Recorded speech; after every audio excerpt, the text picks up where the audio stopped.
Então a conversa de hoje é sobre uma questão. Mila, e se meu aluno dorme no relaxamento, o que eu faço? Então, gente, o que a gente faz? Você consegue se imaginar cutucando a pessoa e dizendo, não dorme, você precisa se iluminar, acorda, você precisa se iluminar.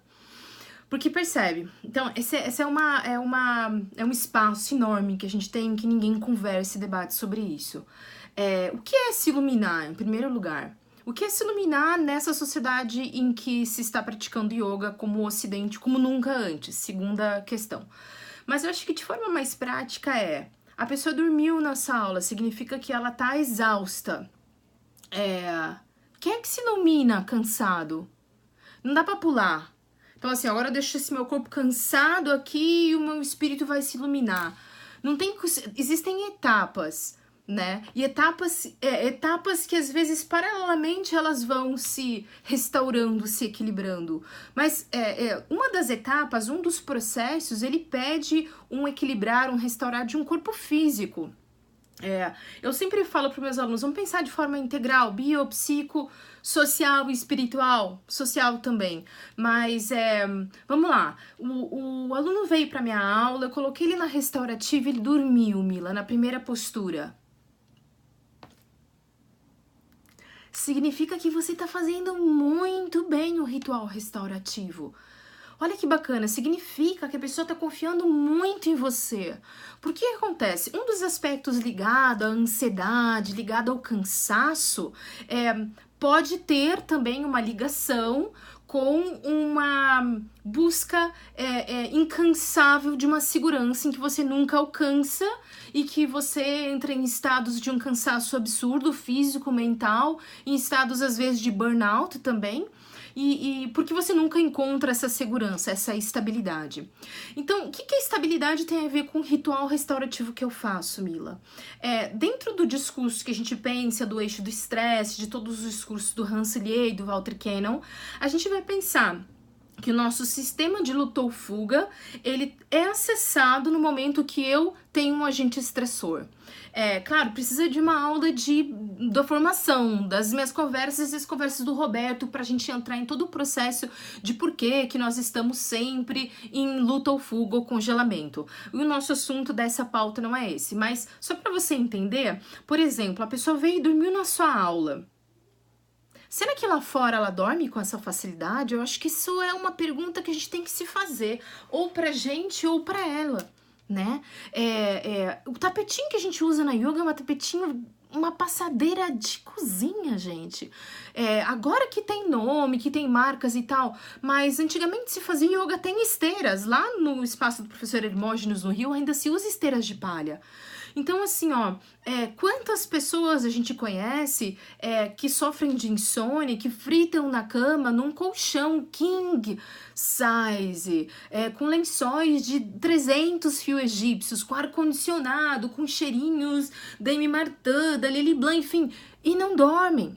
E aí essa pessoa entra no seu ritual restaurativo, ele acredita tanto que ele tá seguro e que ele tá num ambiente de estabilidade e por isso ele começa a levar respostas pro organismo dele em que não tem um agente estressor ou que o agente estressor ficou lá fora, ninguém vai entrar naquela sala porque você está cuidando dele, que ele se entrega. E nesse momento de entrega, não necessariamente é para entrar na primeira fase, ou segunda, ou terceira fase do método restaurativo, mas ele primeiro precisa descansar. Então nós não estamos hoje, nós não vivemos numa sociedade em que somos seres descansados. Claro que não. Nós estamos todos pilhados, nós somos todos cansados o tempo inteiro. Até o cara que é cansado, ele insiste que ele não tá cansado. Sabe por quê? É feio dizer que tá cansado. É feio dizer que você não quer mais correr. É feio, é coisa de fraco dizer que você precisa fazer uma coisa de cada vez porque você está em exaustão. Né? Você perde curtidas. Então, o que acontece? A pessoa chega na nossa aula, você leva ela para aquele embalo, para aquele materialzinho gostosinho, para aquele olhinho na testa, para aquele ambiente todo seguro, uma luzinha baixa. Poxa, o que você quer na verdade? Você quer que aquelas respostas encontrem aquele organismo e ajam naquele organismo, certo? E ajam de forma que façam que ele acredite no teu ritual. E se ele acreditar no teu ritual, ele se entrega. Agora, se na hora da entrega, ele em vez de ir para um estado de pratyahara, ele capotar, meu, tá valendo também. Tenha compaixão e empatia por esse ser, por essa pessoa que na verdade aceitou o seu colo e disse, meu, eu vou descansar, e apaga. E às vezes ronca, não ronca? Então assim, pra pessoa que ronca, por exemplo, gente, eu às vezes digo, vou baixinho e digo, vamos pra uma postura de lado? E eu tenho empatia. Você não faz isso rindo. Ai, tá roncando. Não, né, cara? Você vai e convida o aluno realmente de forma empática, quem nunca roncou em aula de yoga, e convida ele para uma outra postura. E os alunos outros que sigam nas outras posturas. Lembra, o método restaurativo não tem a ver com quantidade, ele tem a ver com qualidade. Totalmente, é uma baita de uma quebra de padrão. E tem a ver com profundidade. Então, assim, se aquela pessoa no final da aula sentar pra você e dizer, meu, eu dormi, né? E pedir desculpa, quase sempre eles pedem desculpa e você dizer, você dormiu, mas não tem problema, você é bem-vindo a esse descanso. Significa que você tá exausto, que essa conta no banco, como a Judith Lester fala, tá negativa, você precisa reequilibrar a sua conta primeiro. Tá tudo certo. Não tem problema, eu fico feliz de você confiar no meu trabalho a ponto de você se entregar e realmente descansar assim. E, gente, 90% ou mais das vezes, esse ser, essa pessoa, esse aluno vai dizer pra você, e olha, eu tenho dificuldade em dormir. Eu não ando dormindo bem, eu não consigo dormir, eu acordo no meio da noite. E ali ela simplesmente restaura profundamente, ao menos o corpo físico dela, que é o que a gente consegue demonstrar empiricamente, mas eu tenho certeza que essa pessoa, até a maneira de conversar com você no final da aula, já tem um tom de voz diferente, já tem um ritmo diferente. Ela tá pouco se importando com o celular dela.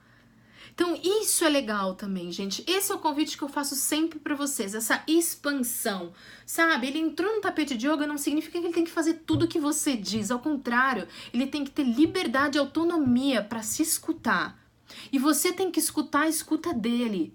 E é por isso que um dos nossos pilares é a observação. Então, se ele diz, né? Se ele demonstra que ele apagou, acolhe ele. Ah, Mili, se for sempre assim, deixa ele descansar. É isso que a gente tem que fazer também.